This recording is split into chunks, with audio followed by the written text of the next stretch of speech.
Welcome to Mental Health IRL, where we normalize and destigmatize mental health.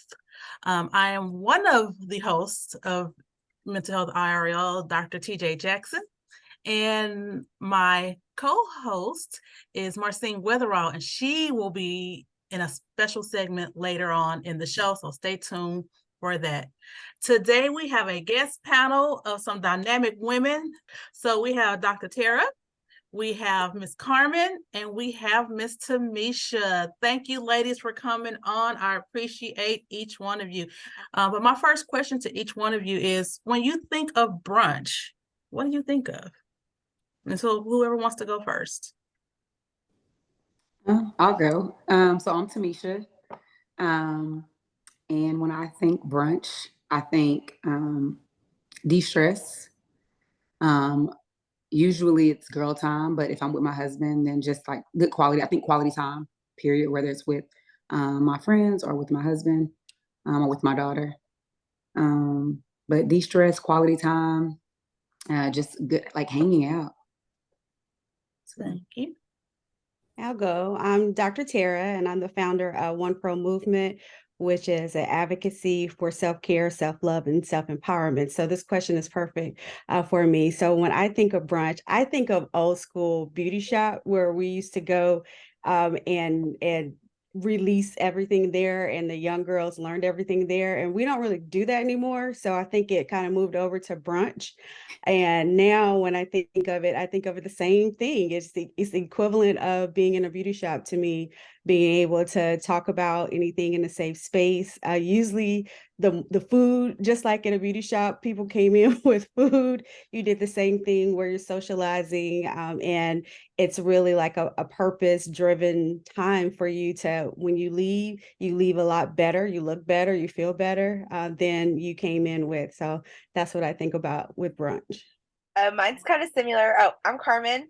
I think of gossip and food, laughter, alcohol, and a good time. Saturdays, maybe during the week, but preferably just like Saturdays. You just need to sleep in a little, go have some time with your girls, and then get ready for the week. Go home a little, take a little nap, and then go, you're recharged for the week. So that's what I think of brunch. I like that I'm going to transition into that Saturday thing. So there are some places where brunch is offered every day of the week. And then there's some places where it's just offered on the weekends or one day a week. What day do you prefer to brunch, and what makes it that day for you? So for example, I prefer to brunch on Saturdays. I get to wake up late, I don't have children or young children. I have bonus sons and they're adults. And so I don't have to, do the ripping and running that parents have to do on Saturdays usually. And so like I can go to brunch and then go home and just be. I don't have any responsibilities usually. And so that's why I like Saturday brunches over, let's say, Sunday brunches. I have to go to church and all those other things. And then I also have to be ready for work the next day. So we'll start with you, Dr. Tara. So we'll start with you. What is your preferred day to brunch and why? So y'all already know I can brunch any day. So I don't really have a preferred day. I think about, like you said, what you have to do, of course, but I always think about who I'm brunching with. And like when I brunch with my parents, Sunday is the day that I prefer to brunch with parents. But when I brunch with my girls, I think Saturday as well would be the best day. But if we're off, it could be any day. And when I travel, I think that brunching on a Wednesday, Tuesday, Monday, Thursday, Friday, any day works for me. But I'm gonna stick with Saturday. Okay, I'm gonna stick with Saturday. Saturday is my preferred day. Although I don't like crowded brunches, that's why I'm okay with an alternative date, because I do like a little space with my brunch and to be a little loud. Mm-hmm. And when you have so many people in there, you kind of have to tone down your personality, so I would take an alternative date or alternative location maybe on a Saturday that frees us to chitter chatter a lot louder. We're gonna come back to that crowded brunches later. Okay. Thank you, yes. Carmen, what's your preferred day to brunch and why? I would say Saturday. I feel like that's just kind of the day everybody likes to go and eat somewhere.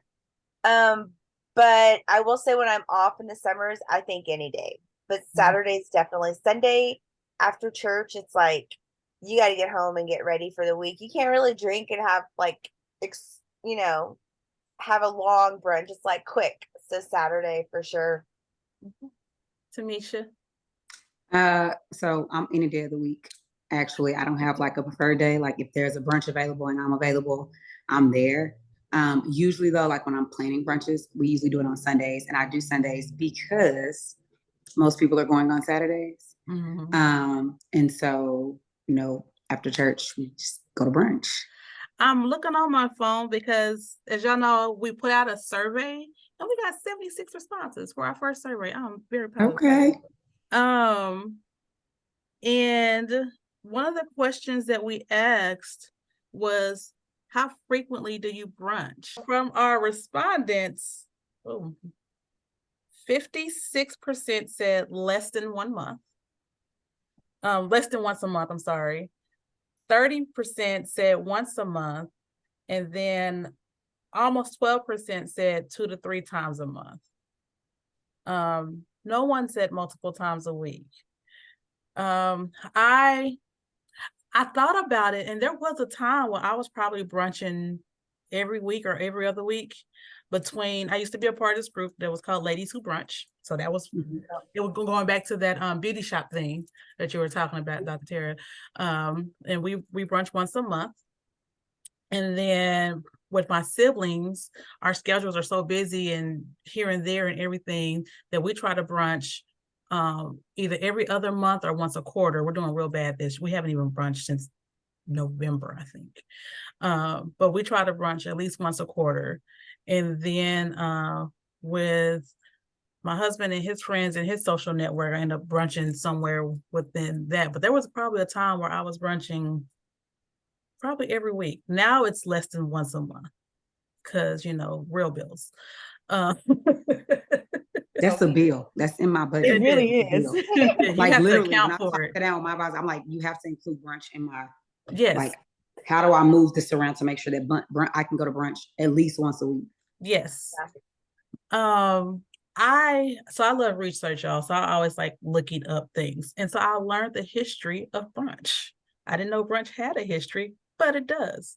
It's a thing. And so brunching started with, or according to what I read, brunching started with old English fox hunts. And so they would go on these fox hunts, and they would either have a late breakfast or early lunch after the fox hunt.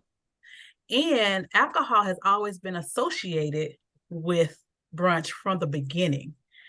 One quote I saw said someone recommended that instead of coffee and tea, you can have whiskey and beer, I think, or whiskey and cognac or something, it said. And I was like, and this was like 1859 or something, like this was well before.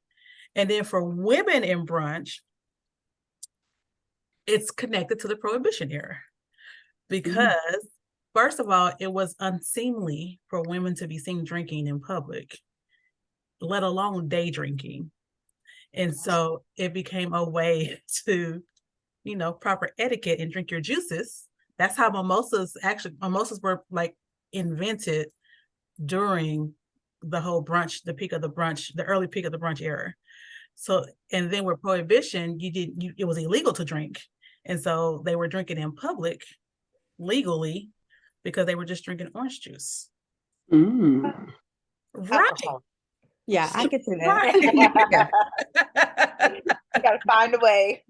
There you go. We will find a way. And it made me think about during COVID and when we were on lockdown to whatever degree, we were all on lockdown, and how one of the essential things that was kept open were liquor stores. They were like, oh, no. We'll close down all these other things, but we are not going to close down liquor stores. And matter of fact, we're going to loosen the law so that you can go and get alcohol delivered to you. Because in Texas, that was not the case. Right. And so a book that I found is called The History Brunch, a History. And it was by a sociologist. The whole book about the history of brunch. That is very interesting. And I highly recommend it. So next question I have for you. Dr.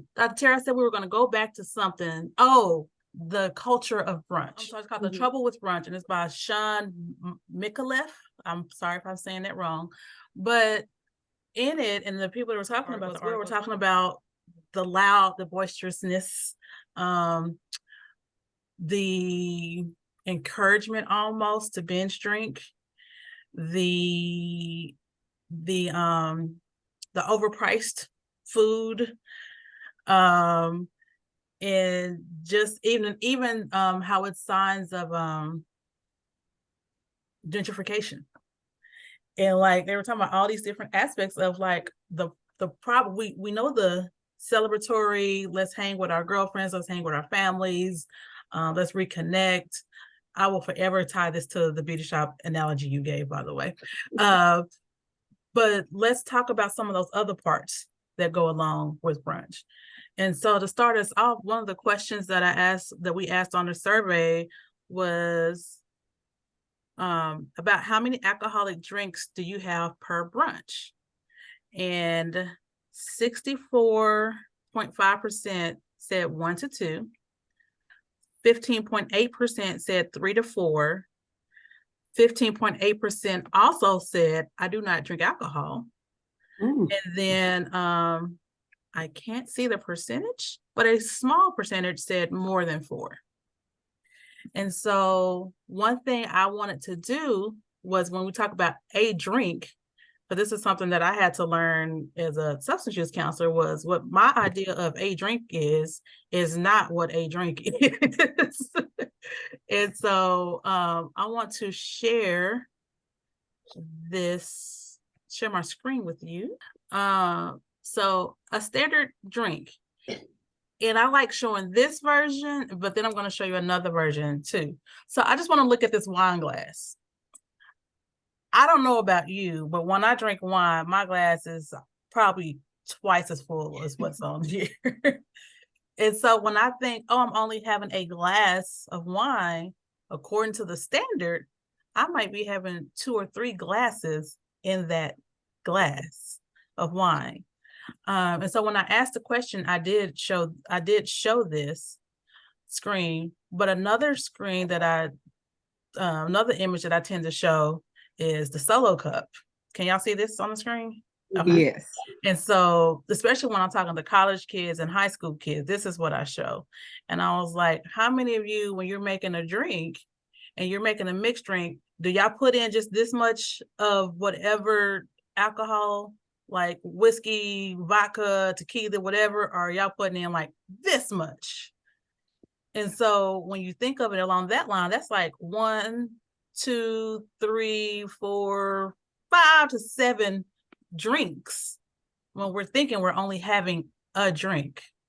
So with that information, please share your thoughts. So I think about how a lot of our brunches are bottomless mimosas or poinsettias, or that's what they advertise. That's really like the draw in, and the food is secondary. And the mimosas are the primary reason why you go there. I think that, yeah, you do have to be in a mindset to be able to know whatever your limit is. I'll give you a short story. A group of us went to brunch, and our goal was to drink the restaurant out of their champagne.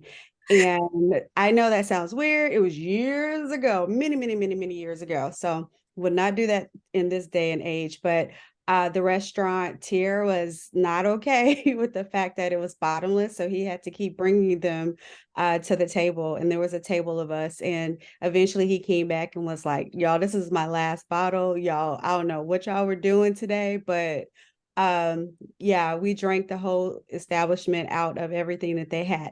Now, should that be a goal? Probably No, not. but I understand the mindset of our younger selves. Yes, our younger selves was like challenge, Right. and we stepped up to the plate, and we won our challenge. But I think now, thinking about what is your limit, and you have to be self-reflective of what you can do, and hopefully you're in a safe space with a group of people that will let you know, are you reaching your limit, and that you don't have to feel comfortable with competing with keep them coming type of attitude. So I think that you just have to be aware of that. And if you don't feel comfortable, I don't think brunch should be your place. Let me just say that. If you feel like you could, go overboard, either create a somebody that's a designated driver or a way to get home, or just don't go. That's what I would advise. Absolutely. Timesha or Carmen? So let me make sure I understand. So you're asking us, what do we think about what we just saw, or what do we think as far as like, and what we're drinking? Because in my mind, you don't have to talk about yourself personally. Well, I I'm want just to saying in my mind, I'm like, your, oh, well, I'm only gonna have like maybe 3 or 4 mimosas, or we're gonna order a craft, and like, we may order 2 crafts to the table, and then we drink those. But now looking at it, I'm like, well, yeah, I'm very well drinking more than now. I will say when I pour my glass of wine at home, and maybe because I'm so into wine, like I took the class, I do pour myself like what is considered a traditional glass of wine, but I'm gonna have several of those. I do just drink them in the 5-ounce increments at a time. Now, when I do my mimosas, the thing with mimosas are if you're making them yourself, and I think that's where the question with brunch, because some restaurants will bring you out, like they'll bring you the bottle and they'll bring you your juices, and then you pour those out. And of course, sometimes I will pour like, 5 to 8 ounces in my juice, but sometimes they pre-make those, and I have noticed when they pre-make those, they don't put that much. Most restaurants, now some do, they get happy and you'll watch them and they really put a lot, but a lot of them don't even, by the time you spread that out, you're not even getting a full drink anyways of the champagne or whatever. So, but that is good to know. It's I had never really thought about what is considered a drink. And I agree with you. When I go to, like, I've done a crafts by myself, or if someone else, I've gone out. I remember one time a group of my friends, we went out with some younger ladies, and we learned, oh, we can't go do brunch with them anymore because we felt like they were trying to get all the bottles. Competition. Right. And they kept, like, we were done, and like the waiter kept saying, oh, we brought some. We're like, we didn't order this. Oh, they ordered this for you. Oh, okay. Like, I gotta drive. I got an hour drive back home. I can't. I'm good. I'm gonna have to walk. Carmen. I think it depends who I'm with. What day, what I have to do that day, what's my schedule, what's my agenda. But I think if I were to go with some friends, like close friends, like 3 maybe. Depends, I guess. It really is. Yeah, I think it depends what mood I'm in as well, y'all. Like, I have to be aware of all of that, because I'm like, absolutely. What are we doing? I have to know what's going to happen. That is very true. So here's the thing: for women, on average, 3 or more drinks over a 2-hour period is considered binge drinking. Right. I must binge drink a lot. And so, right. And again, we don't think of it in that way.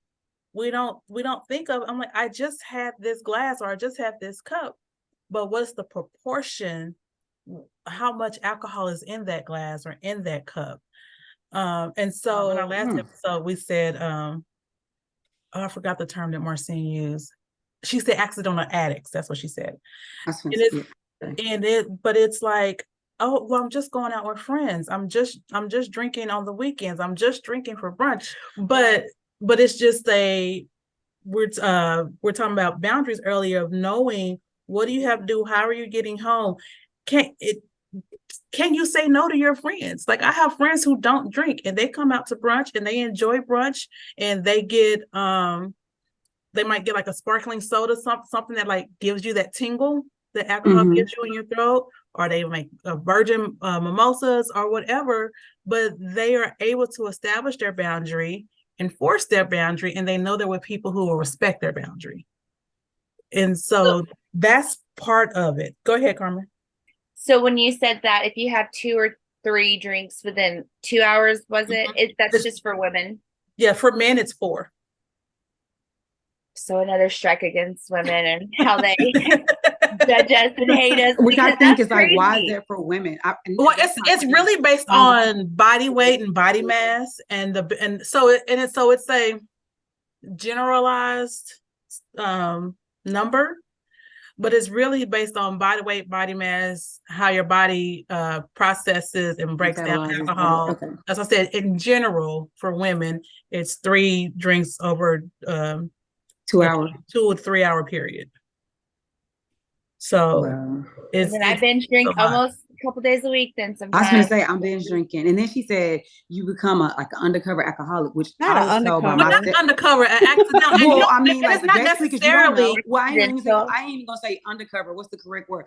That makes me like an alcoholic without even knowing I'm an alcoholic. So this is Secret alcoholic? so this I is don't one know. of the things that we talk about is you can have an unhealthy relationship with alcohol without being an alcoholic, without having alcohol use disorder. Let me say this. Let's Let me Go ahead. add, because I love the fact that we're communicating, and you know that's my background is communication, and I always think about how we perceive or how something is perceived is then creates the definition of what we think is appropriate and what's not appropriate. So I think that I love when we start talking about the unhealthy relationship, because that means you're not dependent on the friendship that's there. You're depending on this alcohol to maybe Yes. create something, an experience for you. And it doesn't sound like any of us are going to brunch for that. We're Yes. going to brunch for our friends, and then having a drink is just a part of us having a good time versus Yes. I want my friends to go to brunch so I can have alcohol. Then that is unhealthy. Yes. Yeah. Yes. And so one of the questions when we're talking, going back to those boundaries, and you perfect segue, is examining why are you going to brunch?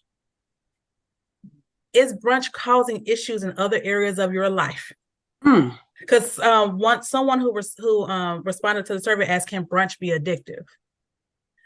And so my answer to that is the lifestyle can be addictive. And going back to the history of brunch and how it was associated with this elite class, even like today. Like one of the reasons brunch became popular more recently is like Sex and the City and shows like that.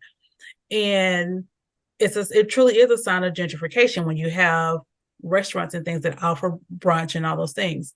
And so we can become addicted to the lifestyle of going out, socializing, escaping from our reality, and going into this bubble with people who make us laugh. And then on top of that, if we have issues with drinking and the consumption of alcohol, it creates a space where it's easily available and is readily accepted for you to overdrink, to overconsume. And so it's a mixture of different things. But brunch in and of itself is not bad, and drinking alcohol in and of itself is not bad. It's the why behind it and the results of it that can make it problematic. Does that make sense? So it's like just an excuse to start drinking earlier if you have a bad habit with it. Like, it's like, oh, let's do brunch. It's like, oh, you start earlier than when you get off work or something. Kind of, if you were to have a problem with it. Like starting earlier, drinking excessively. And just continuing. Like everybody goes home and it's like, okay, this is clubs now, like night out. This is not brunch anymore. So not doing the things in life that you're not taking care of your responsibilities. And again, that could be with just brunching and socializing in and of itself, as well as the drinking aspects of brunch. I was going to say, I'm gonna tell you firsthand, I'm not going to give up brunch nor drinking during my brunches. Right. I'm not, because it's something that I like. It's my beauty shop. Right. But see what you just said with saying, I hadn't even thought about it from that perspective. Like, is brunch causing other issues, not just on the drinking standpoint, like you said, because people are going to it for that lifestyle. Like, oh yeah, I brunch with my friends, or we went to this. Some people are doing it more for like, social media, what's real and what's not, right? So they're posting, or you have these people that it has become like an addictive thing. Like they have to put on this persona, but now they can't pay their light bill because they just used that money so they could say they went to brunch at Del Frisco's, or they went to 97 West, or we were at the Drover having brunch. but you need gas money. Right. And so Yep. like I see that, and I hadn't really thought about it from that perspective, but that is crazy. Like not just on the drinking standpoint of people becoming addicted or having a issue with drinking, it can become addictive, and now people are having financial issues or it's causing relationship issues at home with the spouse or whatever. Right. Or That's deep. you're not there for your child because Yeah, I was gonna say, I'd rather go yeah. do this than do whatever I need to do for my child or what have you. So Can I add one thing? go There's ahead. a Netflix episode about a guy. He is a financial analyst, and he comes in and he helps everybody put their budgets back together. And there was this one guy who he won a lot of money in a reality TV show, and he has a lifestyle of brunching and in Atlanta. And so he is brunching. They follow him brunching. He pays for everybody's brunch. Oh God, he's that guy. Yes, yes. So he's paying for everybody's brunch, and they follow him. They ask him why, and turns out that he's doing it because he feels like that's the only way people are going to like him, and he must keep his friends. So he has to then put the money out there like that for them to keep acknowledging him. And so when they showed him how much he was spending, he was averaging $500 a brunch, and they brunch literally every Saturday. Every week. Oh, Yes, God. every week. And they were like, You you're spend paying a $2,000 house a note. month. Yeah, you're paying a house That's my note. rent, right? Yes. So they asked him, have you ever thought about asking your friends to pay like their own way? And he was like, no, like, no. So when we talk about addiction, it could be in so many different levels that is just hidden within like the scenes of what brunch is. I don't want to, like you said, don't want to downplay it. I'm gonna still brunch. I'm gonna still, have I like poinsettias, so I'm still gonna have my poinsettias there, but I'm also gonna have an awareness of my why now, like my why, Yeah. like I don't want to go to brunch and I'm depressed or I'm going through something. Maybe that's not the good, best option for me to be at that time, because I'm probably gonna indulge a little bit more. Now, am I gonna be happy every time I go to brunch? I don't know. That's gonna be weird because I thought that's where we get our But I'm pickup. saying it's not going back again, it's not to be happy, but Yeah. you don't want to use it. You want to use it as a means of positive support, not as a means of mental emotional escape. Yeah. I was gonna say when I go, I know, so a lot of y'all don't know, I suffer a lot with I'm OCD and ADHD, which is like a mean combination. So like my sleep, it throws my sleep off. Like my brain does not stop. So they play with the medicine for that. And sometimes it makes me feel some type of way, but sometimes it puts me in moods that are scary. And as I get older, I'm acknowledging those. So I usually need the brunch for the pick me up. But when I'm in those moods, I notice I drink less. When I'm in my darkest mood, where some people drink more. So like I need that connection, or like I need to go to brunch to be around people, because I feel like if I'm sitting by myself, then my thoughts get the best of me, or I'm scared of where those thoughts may take me. So I'm looking for the brunch. But I notice those times when I go, maybe I'm more self-aware. So like I may only have like one mimosa or two, compared to when like I'm in a great mental space, bottomless me up, I'm like, Sarah, let me see if I can, like, how many bottles can y'all bring out to the table? Yeah. Only crazy, Feeling orange it juice today. Let's go. I need all like, champagne, orange juice on the top. Right. You know what I mean? Like, and that's another thing too. Like now, she showed that, and it's like I used to say about like what really makes a mimosa, like how much juice, like you gotta just like. And now there's even a history to that. Yeah. I'm like, okay, now I need to really pour. Don't tell me. No, there's even a history to that. So I forget the year. It was 18 something. And the mimosa was like created, because I've always feel like things were probably done well before, we just didn't know about it. But one was in Paris, and one was like the Ritz Hotel in Paris, and one was at a bar in England. So even way back then, there were mimosas, and there were two different recipes forward. For the there people. is a restaurant where their drink is not called a mimosa, it's called a fizzy drink. Yes, it's still, But there's it's a still a drink. mimosa. Yeah, so the Mhm. fizzy drink name derived from the English pub or wherever Okay. it was first made. Last bit of questions. When we asked the question, what are your reasons for brunch? And I had people rank them first, second, third, fourth, and fifth reason. And I had business networking, celebration, food selection, relaxation, and socialization. Hands down, socialization was the number one reason people who responded to the survey brunched, and networking was the least, hands down. Mhm. The I least. can see People that. get sloppy. Yeah. You're trying Right, and to that's make what people network yeah. connection. Don't bring drinks involved. Don't. Yeah, that's what That's what people happy said. hours are for. Happy hours are for networking. Right. Brunches are for socializing. Yeah. Yes, absolutely. I agree. Dr. Tara made it when she said the beauty shop connection. That was perfect, because it is like, you think about growing up, want to get Mhm. your hair done. That's where you got all the tea. That's when you learned about who was doing what. And as a young girl, even sitting there, that's where I learned about like all the things, like, you know, whether it be things I needed to know or didn't need to know, as far as like being a woman growing up. I learned a lot of those things in the beauty shop as I was getting my ear burned, getting my good hot press. But same thing at brunch, like you go there and you get, you know, what's going on in everybody's life, and you learn about the shows, and you hear about how everybody's work week went, or you may get marriage advice or dating advice or whatever. Like, brunch is so many things. So like, there's so much going on and so many conversations. There's no time for me to be like, so tell me about business. Like, I can tell you about, like, girl, how's your business going? Or what's going on? But I'm not trying to branch or connect, forge that business relationship there. I'm just trying to find out, you know, what's going on and celebrate you. Let's take a toast to that, you know? Right. And you didn't have a full days of whatever it is that you had. So you're usually either winding down or you're thinking about the next day already. Whereas I feel like brunch, if you woke up early, good for y'all, because I'm not an early riser. But if you woke up early, then you may have gotten some things accomplished. Me, I wake up to go to brunch to get dressed, right? So I don't have a lot of space for things to have happen. I don't check my emails, and I check my voicemails. If anybody left on voicemail or a text, that's about it. And so when I get there, my mood is so much better than at happy hour. I bring my whole day with me to happy hour. And I'm either on a mission to get whatever contacts I need to get, or I'm on a mission for somebody to help me get over whatever day that I had. Yeah. For me, like if I've had a hard day, I'm like, I know I shouldn't drink after work. Like I can go to happy hour. I shouldn't, because I don't think I'll stop.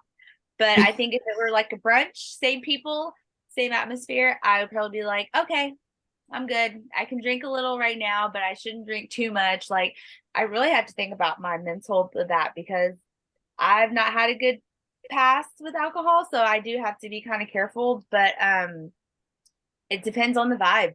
the vibe. Yeah, I want to actually take the same people with me, and I want to go to brunch, and then I want to do a happy hour, and I want to see, is it me? Is it them? Is it the time? I'm curious now to see if I operate the same with the same people. In my head, let me say this. Follow-up questions here.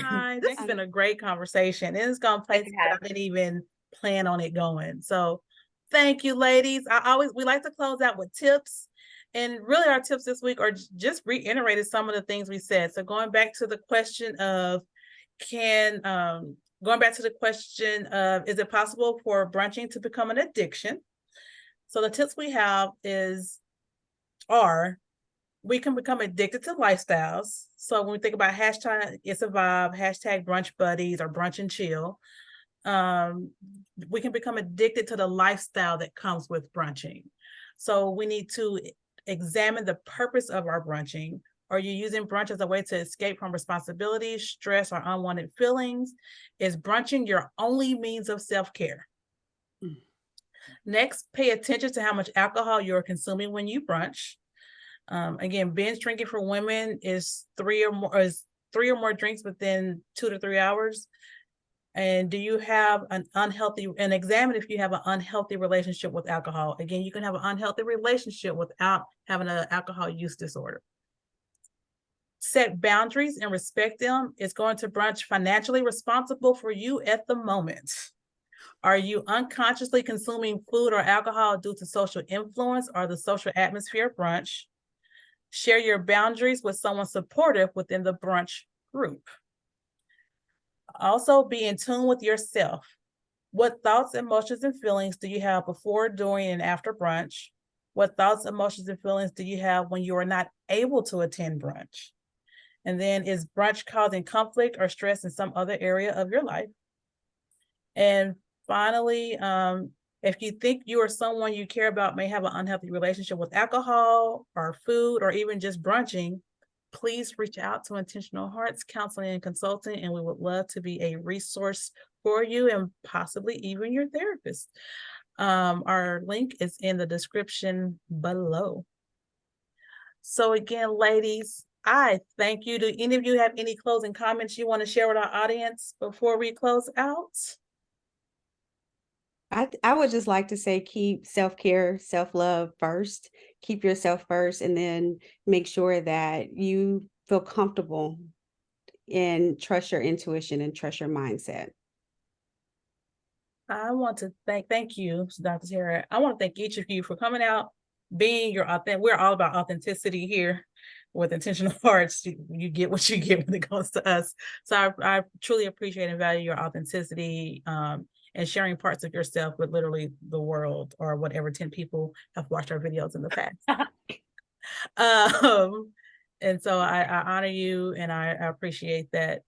And for everyone, thank you for joining us. Know that we are not against a good brunch. We love to brunch ourselves. We simply ask that you brunch responsibly. A couple of reminders: you can support Intentional Hearts Counseling Consulting and our channel in 3 easy ways. 1, like and subscribe to our YouTube channel. 2, follow us on Instagram, Facebook, and LinkedIn.